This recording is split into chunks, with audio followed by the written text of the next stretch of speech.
Hi, I'm Dan Abe, executive producer at 343. And this year at E3, we're really excited to announce Halo Anniversary to the world.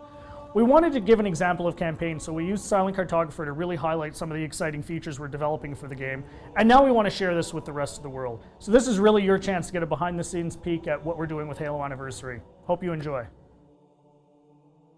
Okay, so let's dive right in and take a look at Silent Cartographer. This is exactly the same demonstration we gave to the press at E3. In fact, this is exactly the same build. So the exciting thing is that this build has come a really long way since we showed this at E3. It's kind of funny for me to look at it now and say, hey, the game looks much better now.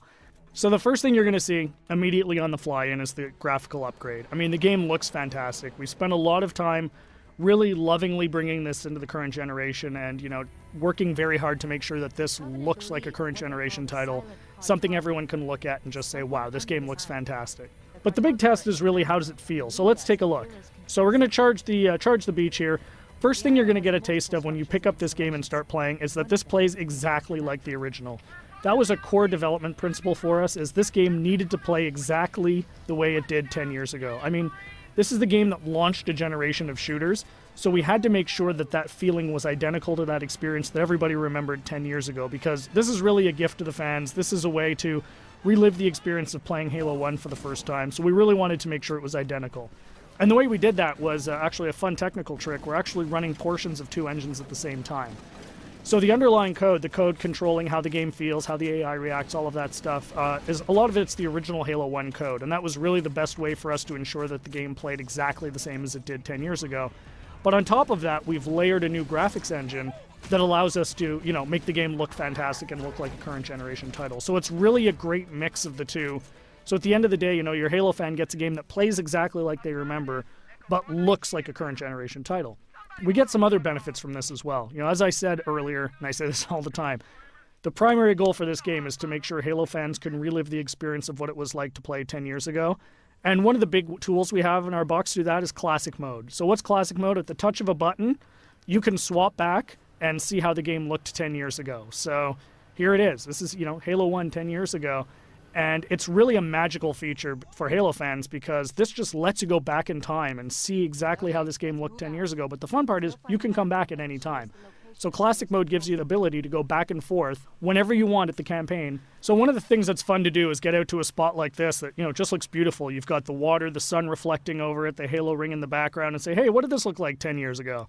Touch a button, and there it is, right? I mean, it's really, really, really a lot of fun to go back and forth between the two modes. And this is something I personally get the most excited about. And I think, the fans are really going to love it too. This was definitely a big win at E3. As you can see, the other benefits you get from the new version is you've got the splash effects, the dust effects as you get back onto the beach. The game just looks great. The other thing that's fantastic is for the first time, we're going to have co-op over live for the campaign. So you can hop onto the Warthog with a buddy and just plow through this game and, start mowing down grunts and elites and, just team up with a friend. Get on, go, hook up on live and play through the campaign together. And, we think people are really going to love that too. I often say, what would Halo 1 be without the Magnum?